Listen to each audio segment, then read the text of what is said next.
Free Palestine! Free Palestine!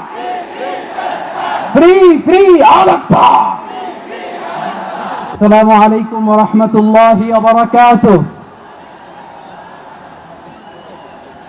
আমাকে আজকের এই জনসমুদ্রকে শান্ত করার জন্য বলা হয়েছে। আমি জানি না আপনারা কি শান্ত হবেন না অশান্ত হয়ে যাবেন।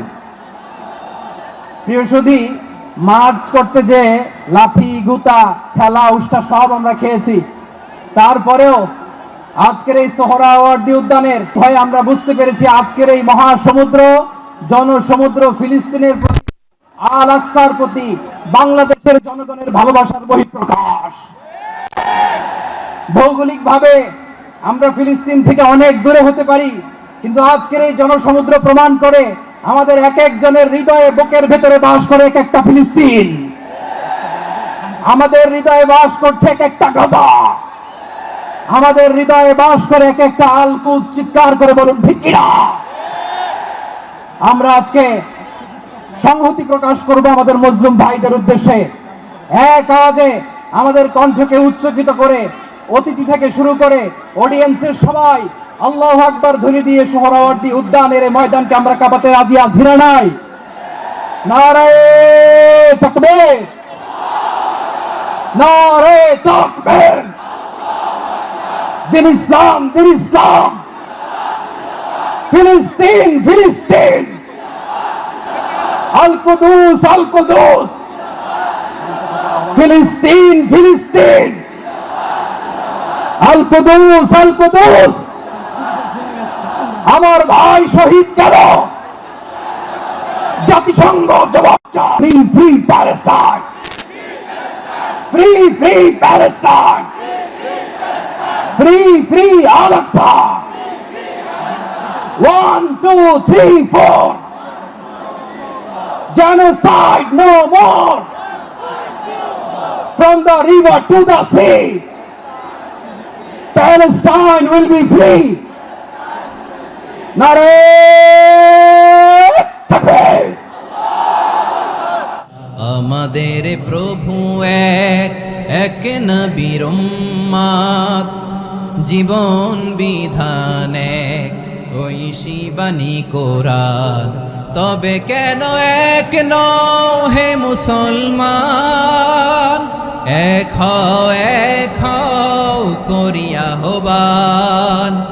বাইতুল্লাহ এক, মদিনা শরীফ এক, উহুদ পাহাড় এক, বদরের মাঠে। একটা তো জীবন আর মরণ যে একটাই, এক সাথে মিলে মিশে একটাই প্রাণ।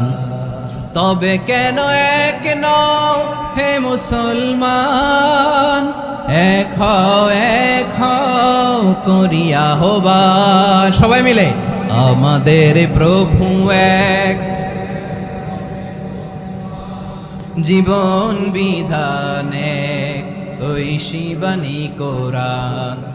আমাদের প্রভু এক নবীর উম্মত, জীবন বিধান এক ঐশী বাণী কোরআন। আমাদের প্রভু এক নবীর উম্মত, জীবন বিধান এক ঐশী বাণী কোরআন। তবে কেন এক নও হে মুসলমান? এক হও করিয়া আহ্বান। বাইতুল্লাহ এক, মদিনা শরীফ এক, উহুদ পাহাড় এক, বদরের মাঠে। একটা তো জীবন আর মরণ যে একটাই, এক সাথে মিলে মিশে একটাই প্রাণ। আমাদের প্রভু এক, জীবন বিধান এক ঐশী বাণী কোরআন। একসাথে আমাদের প্রভু এক, জীবন বিধান এক ঐশী বাণী কোরআন। তবে কেন এক নও হে মুসলমান, এক হও করিয়া আহ্বান। ফিলিস্তিনের অসহায় মা যেভাবে তার রক্তাক্ত শিশুকে নিয়ে আর্তনাদ করেছে, ঠিক সেটি প্রতীকী আকারে তুলে ধরেছে মার্চ ফর গাজায় অংশ নেয়া ব্যক্তিরা। বিকেল ৩টা থেকে কর্মসূচির সময় নির্ধারণ করা থাকলেও ভোর থেকেই জড়ো হতে থাকেন মানুষজন। ফ্রি ফ্রি প্যালেস্টাইন স্লোগানে মুখরিত এই জনসমাগমে তিল ধারণের জায়গা ছিল না উদ্যানে। দুপুরের আগেই পুরো উদ্যান পরিণত হয় জনসমুদ্রে।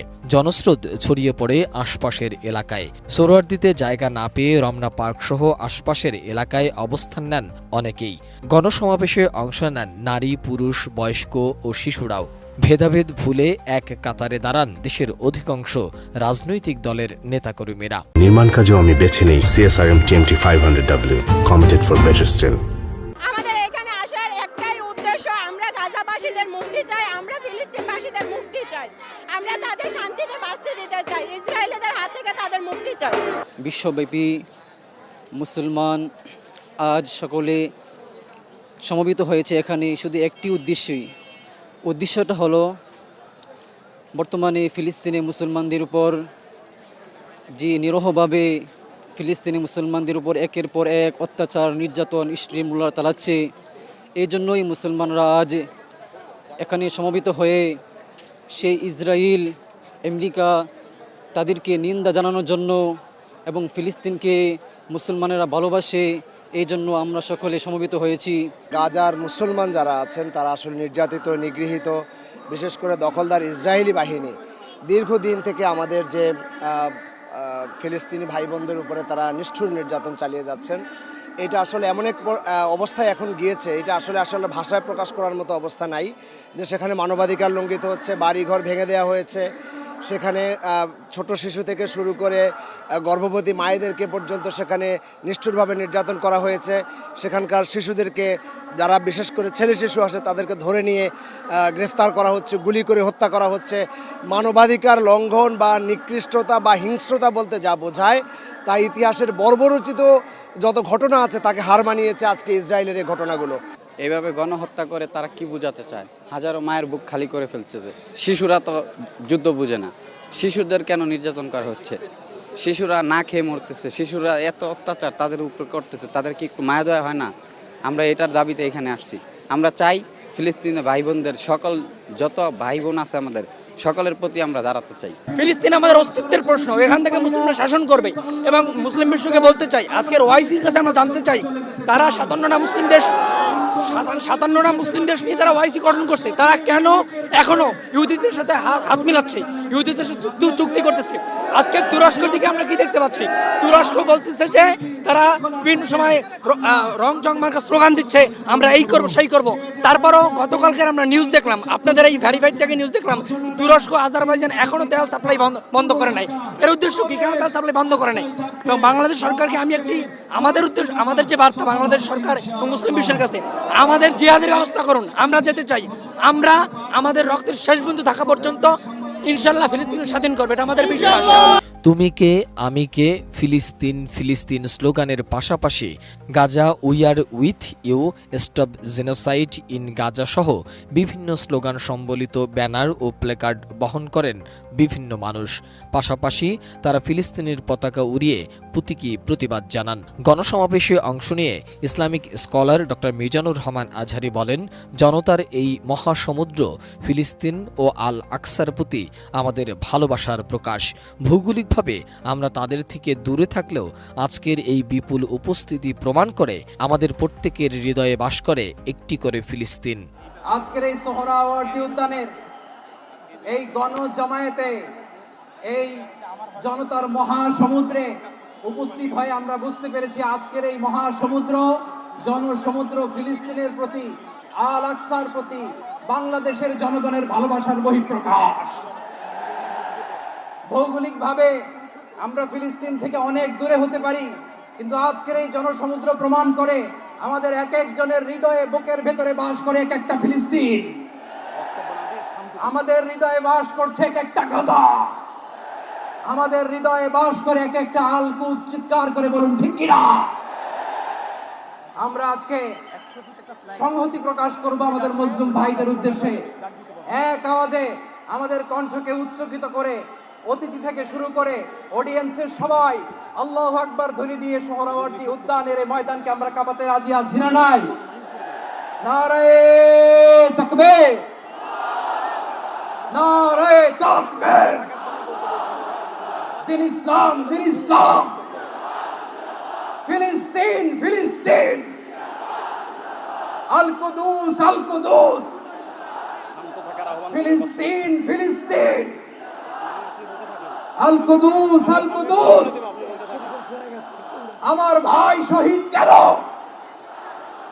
জাতিসংঘ জবাব চায়। গাজায় গণহত্যা কেন? জাতিসংঘ জবাব চায়। আমি যা বলি আমার সাথে আওয়াজ করে ইংরেজিতে স্লোগান ধরুন, free free Palestine, free free Al Aqsa. March for Gaza কর্মসূচি থেকে ঘোষণাপত্রের মাধ্যমে জায়নবাদী ইসরায়েলের গণহত্যার বিচার আন্তর্জাতিক আদালতে নিশ্চিত করা, গণহত্যা বন্ধে কার্যকর সম্মিলিত পদক্ষেপ গ্রহণ করার দাবি জানানো হয়েছে। আজ আমরা বাংলাদেশের জনতা যারা জুলুমের ইতিহাস জানি, প্রতিবাদের চেতনা ধারণ করি, সমবেত হয়েছে গাজার মৃত্যু ভয়হীন জনগণের পাশে দাঁড়াতে। আজকের এই সমাবেশ কেবল প্রতিবাদ নয়, এটি ইতিহাসের সামনে দেওয়া আমাদের জবাব, একটি অঙ্গীকার, একটি শপথ। এই পদযাত্রা থেকে আজ আমরা 4টি স্তরে আমাদের দাবি সহ উপস্থাপন করব। আমাদের প্রথম দাবিগুলো জাতিসংঘ আন্তর্জাতিক সম্প্রদায়ের প্রতি, যেহেতু জাতিসংঘ আন্তর্জাতিক সম্প্রদায় সকল জাতির অধিকার রক্ষার, দখলদারিত্ব, গণহত্যা রোধের সংকল্প প্রকাশ করে, এবং আমরা দেখেছি গাজায় প্রতিদিন যে রক্তপাত, যে ধ্বংস চলছে, তা কোনো একক সরকারের ব্যর্থতা নয়, বরং এটি একটি আন্তর্জাতিক ব্যর্থতার ফল। এবং এই ব্যর্থতা শুধু নীরবতার মধ্যেই সীমাবদ্ধ নয়, বরং পশ্চিমা শক্তি বলয়ের অনেক রাষ্ট্র সরাসরি দখলদার ইসরায়েলকে অস্ত্র, অর্থ ও কূটনৈতিক সহায়তা দিয়ে এই গণহত্যাকে দীর্ঘস্থায়ী করেছে। এবং এই বিশ্ব ব্যবস্থা দখলদার ইসরায়েলকে প্রশ্নবিদ্ধ না করে বরং রক্ষা করার প্রতিযোগিতায় নেমেছে। সেহেতু আমরা জাতিসংঘ ও আন্তর্জাতিক সম্প্রদায়ের প্রতি জোরালো দাবি জানাচ্ছি, এক, জায়নবাদী ইসরায়েলের গণহত্যার বিচার আন্তর্জাতিক আদালতে নিশ্চিত করতে হবে। 2, যুদ্ধবিরতি নয়, গণহত্যা বন্ধে কার্যকর ও সম্মিলিত পদক্ষেপ গ্রহণ করতে হবে। 3, 1967 সালে পূর্ববর্তী ভূমি ফিরিয়ে দেওয়ার জন্য বাধ্যবাধকতা তৈরি করতে হবে। 4, পূর্ব জেরুজালেমকে ফিলিস্তিন রাষ্ট্রের রাজধানী হিসেবে আন্তর্জাতিকভাবে স্বীকৃতি দিতে হবে। এবং 5, ফিলিস্তিনিদের আত্মনিয়ন্ত্রণ, নিরাপত্তা এবং রাষ্ট্রীয় সার্বভৌমত্ব প্রতিষ্ঠার পথ উন্মুক্ত করতে হবে। কারণ এই মুহূর্তে বিশ্ব ব্যবস্থা যে ন্যায়ের মুখোশ পরে আছে, গাজার ধ্বংসস্তূপে সেই মুখোশ খসে পড়েছে। আমাদের দ্বিতীয় দাবিগুলো মুসলিম উম্মার নেতৃবৃন্দের প্রতি। যেহেতু আমরা বিশ্বাস করি ফিলিস্তিন কেবল একটি ভূখণ্ড নয়, এটি মুসলিম উম্মার আত্মপরিচয়ের অংশ, এবং গাজা এখন কেবল একটি যুদ্ধবিধ্বস্ত শহর নয়, এটি আমাদের সম্মিলিত ব্যর্থতার বেদনাদায়ক প্রতিচ্ছবি। এবং উম্মার প্রতিটি সদস্য, প্রতিটি রাষ্ট্র এবং প্রতিটি নেতৃত্বের উপর অর্পিত সেই আমানত যে আল্লাহ প্রদত্ত ভ্রাতৃত্ব ও দায়িত্বের সূত্রে আবদ্ধ। এবং ইসরায়েল একটি অবৈধ, দখলদার, গণহত্যাকারী রাষ্ট্র, যা মুসলিমদের প্রথম কিবলা ও একটা পুরো জনগোষ্ঠীর অস্তিত্ব নিশ্চিহ্ন করতে সর্বশক্তি নিয়োগ করেছে। এবং ভারতের হিন্দুত্ববাদ আজ এই অঞ্চলে জায়নবাদী প্রকল্পের প্রতিনিধিতে পরিণত হয়েছে, মুসলমানদের বিরুদ্ধে সুপরিকল্পিত দমন নির্যাতন চালিয়ে যাচ্ছে। এবং ভারতের সম্প্রতি ওয়াকফ সম্পত্তি আইনে হস্তক্ষেপের মাধ্যমে মুসলিমদের ধর্মীয় ঐতিহাসিক অধিকার ধারণ করা হয়েছে, যা উম্মার জন্য একটি স্পষ্ট সতর্কবার্তা। সেহেতু আমরা মুসলিম বিশ্বের সরকার ও ওআইসির মতো মুসলিম উম্মার প্রতিনিধিত্বকারী সরকারের নিকট দৃঢ়ভাবে আহ্বান জানাই, 1, ইসরায়েলের সাথে অর্থনৈতিক, সামরিক ও ও কূটনৈতিক সকল সম্পর্ক অবিলম্বে ছিন্ন করতে হবে। 2, জায়নবাদী রাষ্ট্রের বিরুদ্ধে বাণিজ্যিক অবরোধ ও নিষেধাজ্ঞা আরোপ করতে হবে। 3, গাজার মুসলিম জনগণের পাশে চিকিৎসা, খাদ্য, আবাসন ও প্রতিরক্ষা সহযোগিতা সহ সর্বাত্মক সহযোগিতা নিয়ে দাঁড়াতে হবে। 4, আন্তর্জাতিক পর্যায়ে ইসরায়েলকে একঘরে করতে সক্রিয় কূটনৈতিক অভিযান শুরু করতে হবে। ফিলিস্তিনের স্বাধীনতা ও শান্তি কামনায় মার্চ ফর গাজা কর্মসূচিতে বিশেষ মোনাজাত করা হয়। জাতীয় মসজিদ বাইতুল মোকাররমের খতিব আব্দুল মালেক পরিচালিত মোনাজাতে অংশ নেওয়া লাখো মানুষের চোখ ছিল অশ্রুসিক্ত। 17 মাসেরও বেশি গাজায় নির্বিচারে হত্যার পরে জেগে উঠেছে গোটা বিশ্বের বিবেক। এরই মধ্যে পৃথিবীর বিভিন্ন দেশে প্রতিবাদ হয়েছে, বিক্ষোভ হয়েছে। স্বাধীন ফিলিস্তিনের দাবিতে বাংলাদেশেও নজিরবিহীন এই বিক্ষোভ। বাংলাদেশে এর আগে সবগুলো দল মত নির্বিশেষে এমন কর্মসূচি কেউ চোখে দেখেনি। সোহরাওয়ার্দী উদ্যান পরিণত হয়েছে জনসমুদ্রে।